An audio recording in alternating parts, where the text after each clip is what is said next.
और अब हम इस वक्त आपको एक बार फिर से ले चलते हैं इस वक्त की बड़ी खबर की तरफ, जिसमें उत्तराखंड के उत्तरकाशी में सिलक्यारा सुरंग में राहत और बचाव कार्य लगातार जारी है और कई तरह की उम्मीद जो है दिखाई दे रही हैं। उम्मीद का दिन आज से कहा जा सकता है। हमारे साथ हमारे संवाददाता बने हुए हैं ओपी यादव, जो डीडी न्यूज़ के माध्यम से वहाँ पर मौजूद हैं, पल पल की जानकारी वहाँ से दे रहे हैं। और ख़ास मेहमान हमारे साथ हैं लेफ्टिनेंट जनरल अता हसनैन, हमारे साथ मौजूद हैं। हसनैन जी, आपके पास एक बार फिर से आना चाहेंगे। और जिस तरह से आप बता रहे थे कि जो कई मोर्चों पर वहाँ पर काम चल रहा है और लगातार सबकी नज़र है, केंद्र और राज्य सरकार पूरी शिद्दत के साथ वहाँ पर लगी हुई है, लेकिन बहुत ज़रूरी है पेशेंस को बनाए रखना, क्योंकि हिमालयन रीजन एक ऐसा रीजन होता है जहाँ पर प्रेडिक्शन बहुत आसान नहीं होती है। किस तरह की बाधाएं थी जिन्हें सफलतापूर्वक पार किया जा रहा है?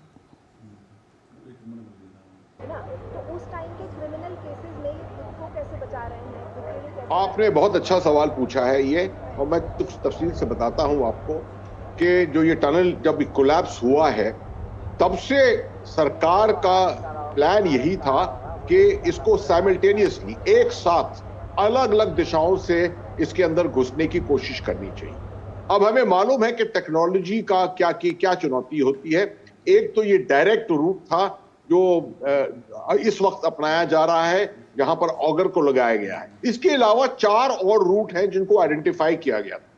प्रॉब्लम सिर्फ ये था, जो इसके अंदर दिक्कत ये थी कि इसका इक्विपमेंट जो था वो अवेलेबल नहीं था। यहां पर अवेलेबल जो था वो भारत के अंदर अलग अलग जगहों पर।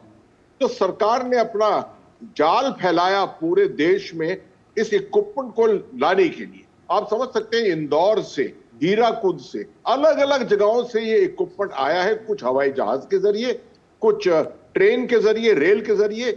रेलवे मिनिस्ट्री ने अपने पूरे वो खोल दिए थे इसके लिए, और कुछ जो है सड़क के जरिए, जिसमें ग्रीन चैनल बनाकर ये बड़े बड़े पहिए वाले जो ट्रक्स हैं उनके ऊपर उठाकर इसको लाया जा रहा है। कुछ इक्विपमेंट अभी तक नहीं पहुंचा है, और जब तक ये पहुंचे नहीं तब तक बीआरओ ने, आर्मी के कोर ऑफ इंजीनियर्स ने, सब ने मिलकर इनके लिए जो प्लेटफॉर्म बनने थे वो सब बना दिए, तकरीबन बना दिए। जहां सड़कें बननी है इनको चढ़ाने के लिए ऊपर पहाड़ी पर, वो भी बना दिया है। मगर हमारा दारोमदार इस वक्त बना हुआ है इसी जरिए पे, जो हमारा हॉरिजॉन्टल अप्रोच है और सबसे शॉर्टेस्ट अप्रोच है, तकरीबन 62 से 65 मीटर तक का अप्रोच है। उस पर सब रिसोर्सेज को लगाया है, और हर फेज का जो ऑपरेशन का है उसको समझकर उसके लिए जो है हमने पूरा बंदोबस्त किया है। आप समझ सकते हैं कि इंजीनियर्स लाकर, बोरिंग मशीन्स लाकर, जैसे ऑगर आप देख रहे हैं इस वक्त, बिजली, पानी, अब जो है खाना भी अंदर चला गया है। ये बहुत अहमियत की चीज है कि ये सिर्फ एक टेक्निकल ऑपरेशन नहीं है। जो अंदर 41 लोग फंसे हैं वो इंसान हैं, और उनके ऊपर उनके बदन पर असर हो रहा है, उनके मानसिक कैपेबिलिटी के ऊपर भी असर हो रहा है। इसलिए बाहर से साइको काउंसलर जो है उनको भी लाया गया, उनको तैयार रखा गया। जैसे ही कम्युनिकेशन अंदर बना, उन साइको काउंसलर्स के साथ बातचीत भी शुरू कर दी। यहां तक कि फैमिली वाले, ज्यादातर फैमिली वाले आ गए यहां, उनको अकोमोडेट किया डिस्ट्रिक्ट एडमिनिस्ट्रेशन ने। उनको ऊपर नीचे लाने के लिए बंदोबस्त किया गया ट्रांसपोर्ट का, बस का, और वो यहां पर पूरे वक्त अब तो बातचीत भी कर पा रहे हैं अपने रिश्तेदारों के साथ अंदर।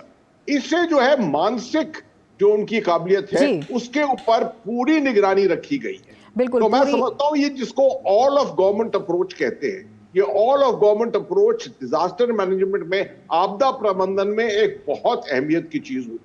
बिल्कुल, बड़ी अहमियत की बात आप बता भी रहे हैं। हमारे संवाददाता ओपी यादव भी हमारे साथ बने हुए हैं।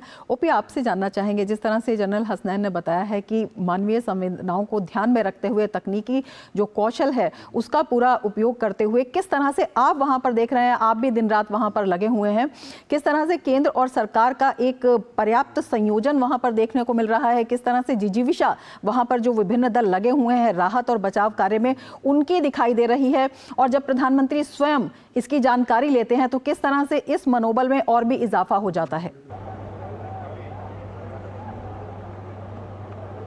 जी, जैसा जनरल साहब ने बताया, यहाँ पर ये टनल का हादसा एक मानवीय संवेदना या एक प्राकृतिक आपदा कुछ भी हो सकता है, लेकिन इसमें जो सरोकार दिखते हैं वो सच्चे सरोकार हैं। न केवल राज्य, न केवल केंद्र, बल्कि अंतर्राष्ट्रीय स्तर के जो एक्सपर्ट्स हैं उनको यहाँ बुलाया गया है। यहाँ नॉर्वे, थाईलैंड, यूएसए, लंदन, तमाम जगह ऐसी हैं जहाँ से इंटरनेशनल टनलिंग एक्सपर्ट जो है, जिनको सालों का अनुभव हो, यहाँ पर काम कर रहे हैं और उनके एक एक अनुभव का यहाँ पूरा फायदा उठाया जा रहा है। जैसा कि जनरल साहब ने कहा, यहाँ मानवीय संवेदनाएं केवल इस टनल में रेस्क्यू ऑपरेशन से जुड़ी नहीं है।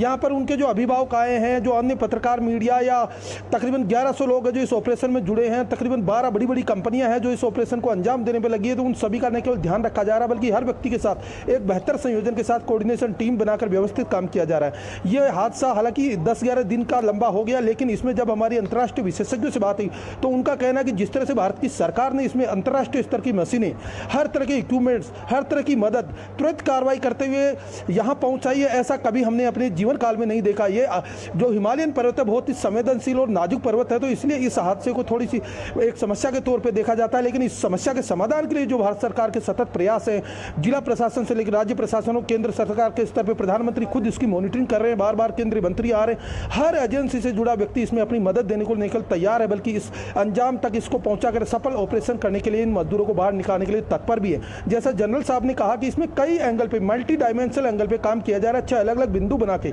एक ऑपरेशन जो हॉरिजॉन्टल 2 ऑपरेशन चल रहे हैं, तो 2 वर्टिकल ड्रिलिंग के चल रहे हैं, तो अलग अलग एंगल पे काम हो रहा है। इसमें एक कमेटी बन गई है जिसमें जो हॉरिजॉन्टल ड्रिलिंग का काम है, इसमें सिलकारा साइड से जो नवयुगा कंपनी उसको दे दिया गया है, तो दूसरी साइड जो बरकोर साइड है उस जगह से वहाँ पे टिहरी डैम से जुड़े इंजीनियरिंग अधिकारियों को दिया गया है। इसके साथ ही 2 जगह वर्टिकल ड्रिलिंग का काम है जो सतलुज विद्युत जल निगम को दिया गया है। इसके साथ ही इस पर रोड बनाने का काम है, वो बॉर्डर रोड ऑर्गेनाइजेशन को दिया गया है, और तकरीबन 1150 मीटर की लंबी रोड जो ये सुरंग है इसके ऊपर बना दी गई है।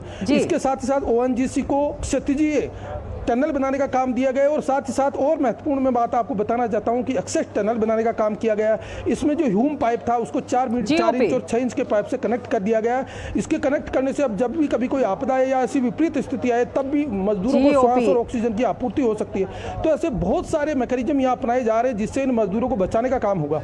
बिल्कुल, कई मोर्चों पर एक साथ काम किया जा रहा है, नज़र आप बनाए रखें। फिलहाल बहुत बहुत शुक्रिया OP आपका, और हसनैन साहब आपका भी बहुत बहुत शुक्रिया इस पूरे मामले पर इतने विस्तार से जानकारी देने के लिए। और अब बात करेंगे ताज़ा खबर की।